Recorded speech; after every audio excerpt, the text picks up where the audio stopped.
Welcome to Indian mathematical class. मेरा नाम है सिद्धार्थ और आज से हम शुरू करने वाले हैं लीनियर अलजेब्रा, जिसमें सबसे पहले हम कंप्लीट करेंगे सिस्टम ऑफ लीनियर इक्वेशंस। आज का टॉपिक है linear equations and solutions.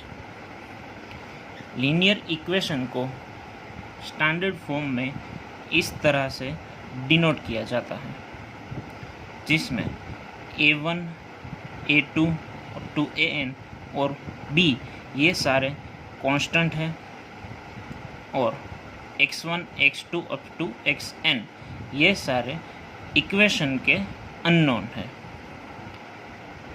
a1, a2 up to an ये सारे constant x1, x2 up to xn के कोएफिशिएंट्स है और ये जो b है वो इस लीनियर इक्वेशन की कांस्टेंट टर्म कहा जाता है। अब देखते हैं ये लीनियर इक्वेशन का सॉल्यूशन किस तरह फाइंड किया जाता है। सपोज हमारे पास में x1, x2 और xn की ये सारी वैल्यूज़ हैं। x1 की वैल्यू है k1, x2 की वैल्यू है k2, xn की वैल्यू है kn।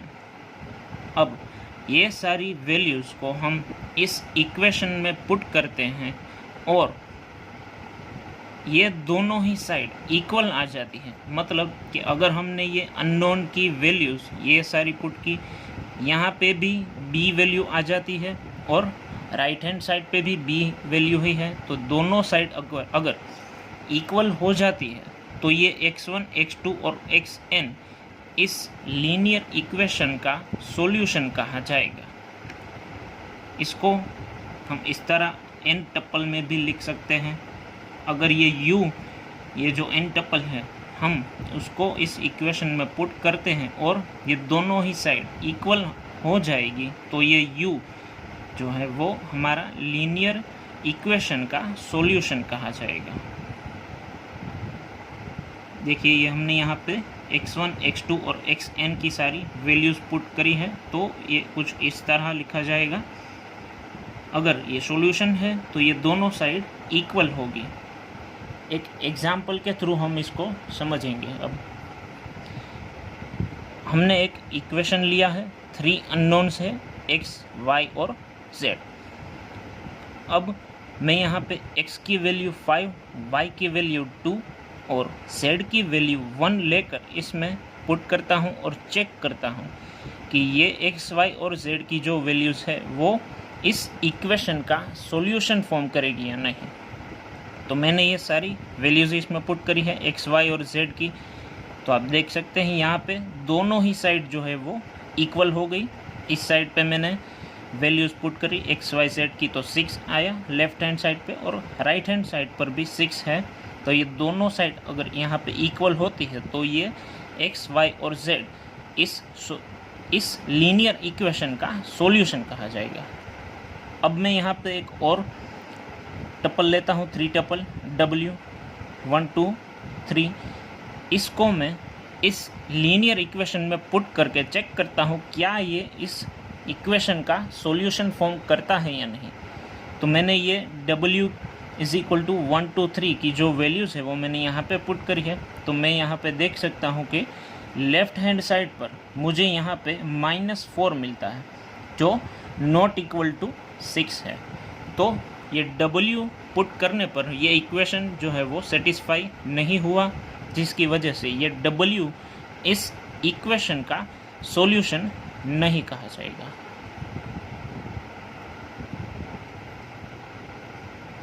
नेक्स्ट टॉपिक है system of linear equations. System of linear equations जो है वो एक से ज़्यादा लीनियर इक्वेशंस का एक लिस्ट है, जिसको हम इस तरह से लिख सकते हैं। पहला जो फर्स्ट इक्वेशन जो है हमने उसको नाम दिया है L1, सेकंड इक्वेशन को L2 अप टू जो mth इक्वेशन है उसको हमने नाम दिया है LM। तो यहाँ पर जो A11, A12, एट्सेट्रा जो आपको यहाँ पे दिख रहे हैं वो इस इक्वेशन के कांस्टेंट है, और b1 b2 और अप टू bm जो है वो सारे कांस्टेंट है इस लीनियर इक्वेशन के सिस्टम के। और जो यहाँ पे आपको a11 a12 a1n जो ये सारे जो आपको दिखाई दे रहे हैं वो इस सिस्टम के कोएफिशिएंट है। b1 b2 और अप टू bm जो है वो कांस्टेंट है। पहले हमने ये देखा था कि वहाँ पर हमारे पास में सिर्फ एक ही लीनियर इक्वेशन था, लेकिन यहाँ पर हमारे पास एक से ज़्यादा इक्वेशंस है, तो इसको हम कहेंगे सिस्टम ऑफ लीनियर इक्वेशंस। इसमें हमें क्या करना है, ये सारे जो अननोन्स हमारे पास में यहाँ पे है x1 x2 up to xn। तो इक्वेशन हमारे पास में है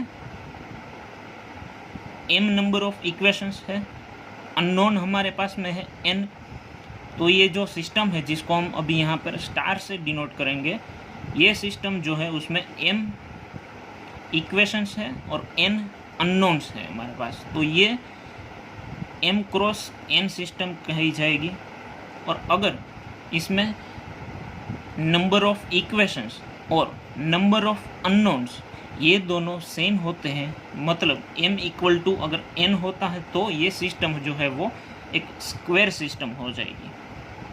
मतलब उसमें जितने इक्वेशंस होंगे उतने ही अननोन्स होंगे। यहाँ पर हमारे पास अभी m इक्वेशंस है और n अननोन्स है, तो ये दोनों पॉसिबिलिटी हो सकती है यहाँ पर कि m क्रॉस n सिस्टम है, यहाँ पर m not equal to n होगा तो m क्रॉस n सिस्टम होगी, यानी कि हमारे पास में एक रेक्टेंगुलर सिस्टम हो सकती है। अगर नंबर ऑफ इक्वेशंस और नंबर ऑफ अननोन्स सेम होते हैं तो वो हमारे पास एक स्क्वायर सिस्टम को फॉर्म करेगा।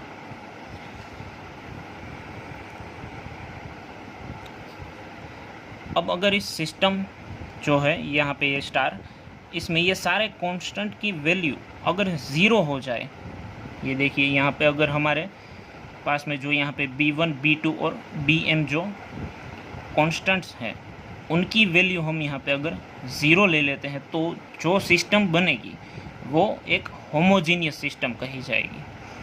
और अगर ये सारे जो कांस्टेंट है उन सब की वैल्यू ज़ीरो नहीं है, मतलब कि कोई एक तो कांस्टेंट ऐसा होगा ही जिसकी वैल्यू ज़ीरो नहीं होगी, तब उस केस में ये सिस्टम जो है वो नॉन होमोजीनियस कही जाएगी।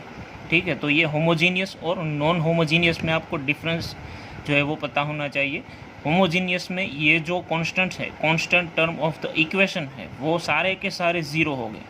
लेकिन अगर उनमें से कोई एक भी कांस्टेंट टर्म नॉन ज़ीरो है तो वो सिस्टम नॉन होमोजीनियस सिस्टम कहलाई जाती है।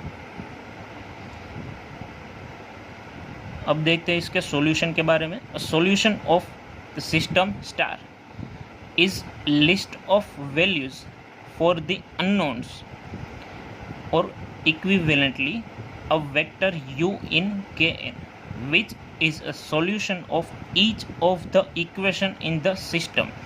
मतलब कि यहाँ पे हमारे पास जो सॉल्यूशन है वो क्या होगा कि कोई x1 x2 और xn की कुछ ऐसी वैल्यूज़ होगी जिसको हम पुट करेंगे इस सिस्टम में, तो वो सिर्फ एक इक्वेशन को सेटिस्फाई नहीं करेगी बल्कि वो इस सिस्टम के सभी इक्वेशंस को वो अगर सेटिस्फाई कर जाए वो अननोन की वैल्यूज़, तो हम उसको इस सिस्टम का सॉल्यूशन कहेंगे। ठीक है, उसको सॉल्यूशन सेट और जनरल सॉल्यूशन कहा जाता है। सिस्टम ऑफ इक्वेशन के सॉल्यूशन में क्या होगा कि यहाँ पे अगर हमारे पास में कोई एक इक्वेशन जो है वो अगर हम ले लेते हैं और उसमें अगर हम अननोन की वैल्यू पुट करते हैं तो वो उस इक्वेशन को सेटिस्फाई करता है, लेकिन वो बाकी के सारे जो इस सिस्टम के इक्वेशंस हैं उन सभी को वो सेटिस्फाई करेगा। अगर कोई ऐसी अननोन की वैल्यूज़ हमें मिल जाए कि वो सिर्फ सोच लीजिए कि ये जो फर्स्ट इक्वेशन है वो सिर्फ इसको ही सेटिस्फाई करता है, लेकिन ये बाकी के m-1 इक्वेशन को वो सेटिस्फाई अगर नहीं करता है, तो उस केस में वो अननोन की जो वैल्यूज़ हैं वो इस पूरे सिस्टम का सॉल्यूशन नहीं कहलाई जाएगी।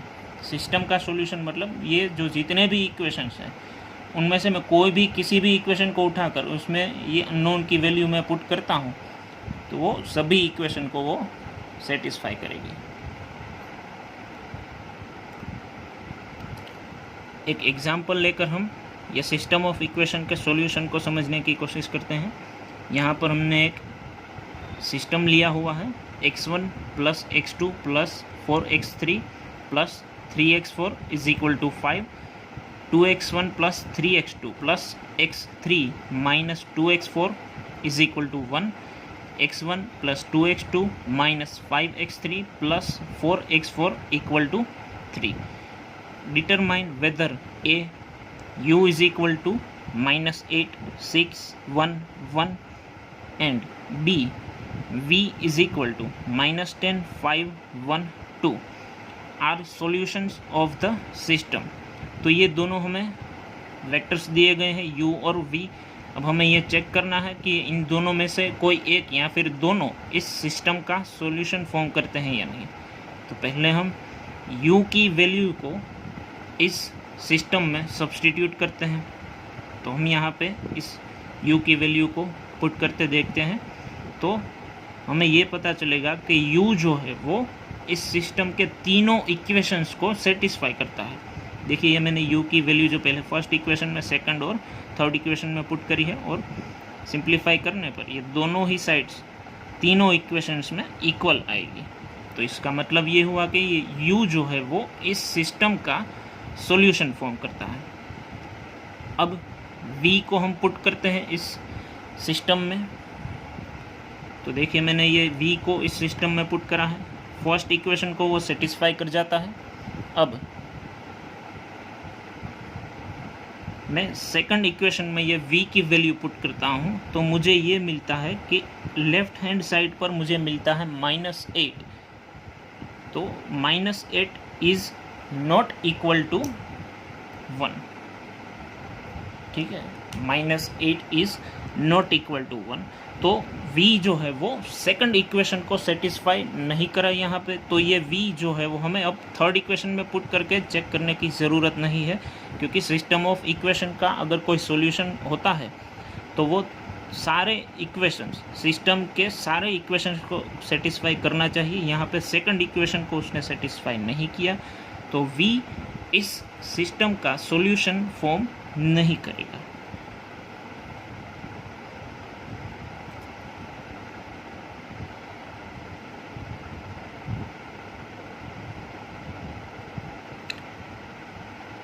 तो अब हम देखते हैं तो सिस्टम स्टार जो ये हमने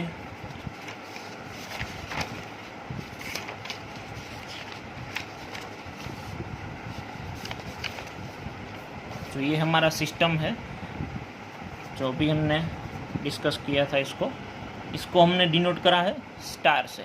इसका हम आगे कुछ थियरी में भी यूज़ करने वाले हैं, तो आप इसको याद रख लीजिएगा, नोट कर सकते हैं आप यहाँ पर वीडियो को पॉज करके।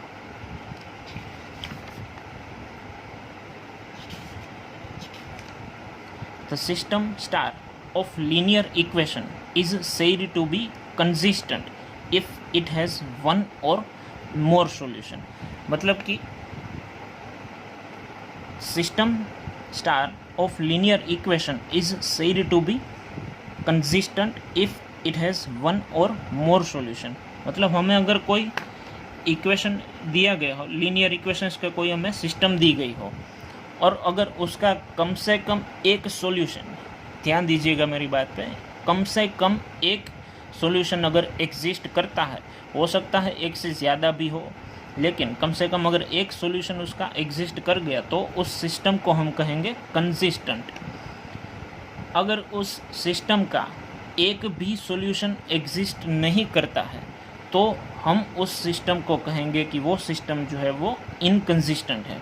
ठीक है, तो हो सकता है कि हमें जो कोई सिस्टम दी गई हो उसका एक सॉल्यूशन मिले, उसके 2 सॉल्यूशन मिले, उसके 50 सॉल्यूशन मिल सकते हैं, तो उस केस में वो सिस्टम कंसिस्टेंट कही जाएगी। लेकिन कोई सिस्टम हमें दी जाए और उसका कोई भी सॉल्यूशन एग्जिस्ट ही नहीं करता हो तो हम उसको इनकंसिस्टेंट सिस्टम कहेंगे। ठीक है, तो एक थियरम देखते हैं हम, सॉल्यूशन जो है वो सिस्टम ऑफ इक्वेशन के सॉल्यूशन पे बेस्ड। तो थियरम जो है वो ये कहता है कि सपोज द फील्ड के इज़ इनफाइनाइट। ठीक है, तो हमने जो यहाँ पे फील्ड ली है, मतलब कि जो यहाँ पे अननोन की वैल्यूज़ हम जहाँ से ले रहे हैं वो फील्ड जो है वो इनफाइनाइट है। Then any system L, script L of linear equation has a unique solution, no solution और an infinite number of solution.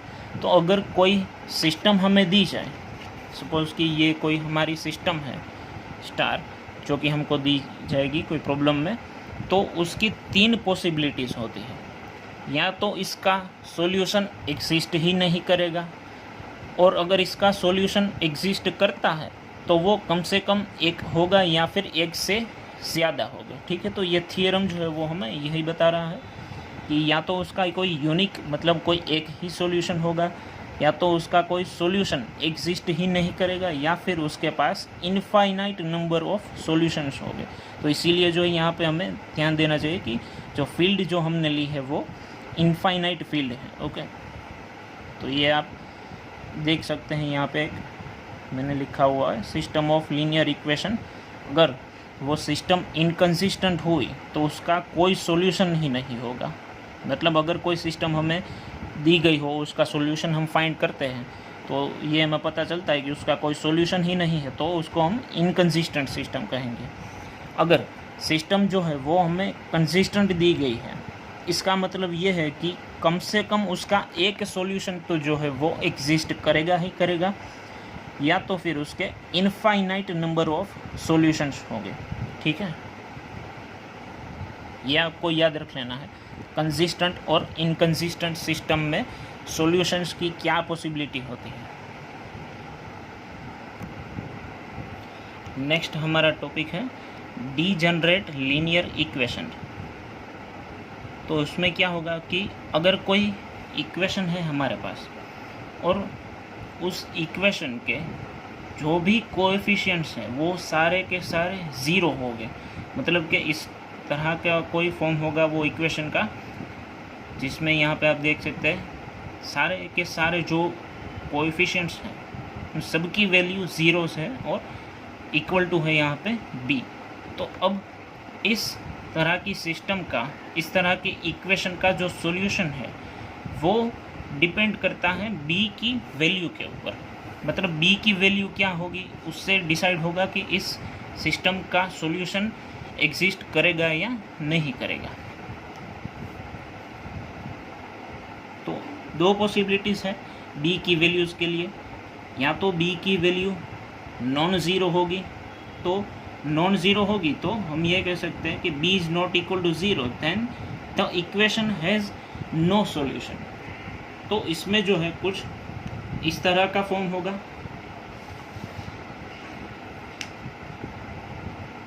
Equation में हमारे पास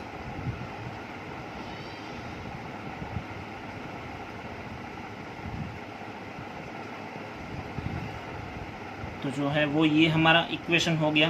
तो ये साइड जो है वो पूरी ज़ीरो हो गई।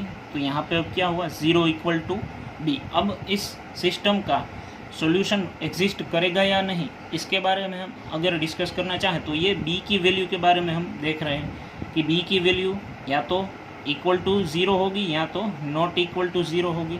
ठीक है, तो ये 2 पॉसिबिलिटीज़ हैं बी की वैल्यूज़ के लिए। तो अगर देखते हैं यहाँ पे, अगर बी की वैल्यू जो है वो नॉन ज़ीरो है तो क्या होगा। बी की वैल्यू जो है वो हमारे पास में नॉन ज़ीरो है तो क्या होगा।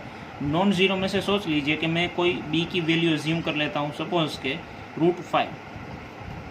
तो क्या ये पॉसिबल होगा, तो ये बिल्कुल ही करेक्ट नहीं है। मतलब कि अगर हमारी ये जो सिस्टम है उसमें बी की वैल्यू नॉन ज़ीरो है, मतलब कि कोई ऐसा केस पॉसिबल हो सकता है। अब आप ही समझ सकते हैं यहाँ पे 0 इक्वल टू √5 कभी नहीं होगा। तो अगर बी की वैल्यू इस तरह की कोई इक्वेशन में नॉन ज़ीरो होगी तो उस सिस्टम का सॉल्यूशन जो है वो एग्जिस्ट नहीं करेगा। ठीक है। तो कब इसका सॉल्यूशन एग्जिस्ट करेगा, तो आप यहाँ पे ही देख सकते हैं। अगर ये दोनों साइड इक्वल होती है तो कब होती है, तो 0 इक्वल टू बी है, तो दोनों ही साइड जब 0 हो जाएगी तब इस सिस्टम का सॉल्यूशन हो सकता है, ठीक है। तो आप यहाँ पर देख सकते हैं कि दो पॉसिबिलिटीज हमने डिस्कस करी थी, एक नॉट इक्वल टू 0 और एक इक्वल टू 0, ठीक है। तो ये आपको याद रखना है। आगे आपको जब प्रॉब्लम्स जब हम सॉल्व करेंगे तब ऐसी बहुत बार कंडीशंस आएगी जब बी की वैल्यू 0 भी हो सकती है या तो फिर नॉन ज़ीरो भी हो सकती है, ठीक है। तो बी की वैल्यूज़ है वो इस तरह की दो पॉसिबिलिटीज़ हमने यहाँ पे लेकर डिस्कस करेंगे।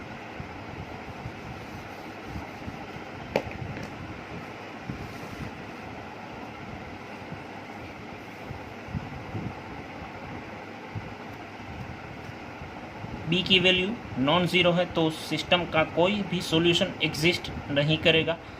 अगर बी की वैल्यू 0 है then every vector v is equal to k1 k2 up to kn is a solution. तो इसका क्या मतलब है वो हम समझते हैं।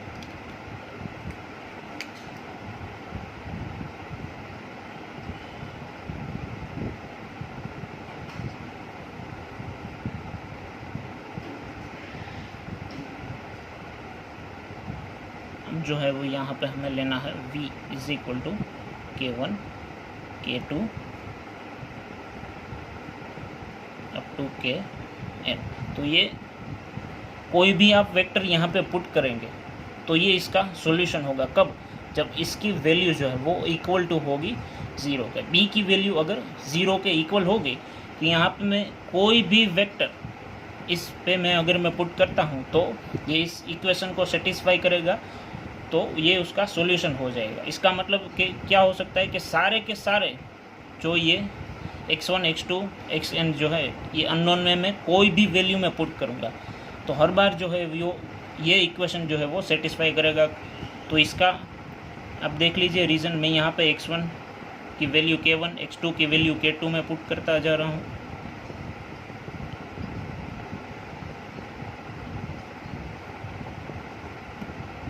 तो यहाँ पे हमने b की वैल्यू जो है वो 0 वाले केस में हम बात कर रहे हैं। तो क्या होगा, यहाँ पे 0 इंटू k1 है, 0 इंटू k2 है, 0 इंटू kn है। तो दोनों ही साइड जो यहाँ पे 0 हो जाएंगी, यहाँ पे हर एक टर्म जो है वो 0 हो जाएगी। तो यहाँ पे k1 k2 की वैल्यू मैं कुछ भी मैं लेकर के यहाँ पे पुट कर सकता हूँ। तो आप देख सकते हैं कि k1 k2 up to kn की किसी भी वैल्यू के लिए ये इक्वेशन जो है वो सेटिस्फाई होगा। मतलब कि b की वैल्यू अगर 0 होती है इस टाइप के इक्वेशन में, अगर b की वैल्यू 0 होती है तो उसके पास में इनफाइनाइट नंबर ऑफ सॉल्यूशंस हो सकते हैं, ठीक है।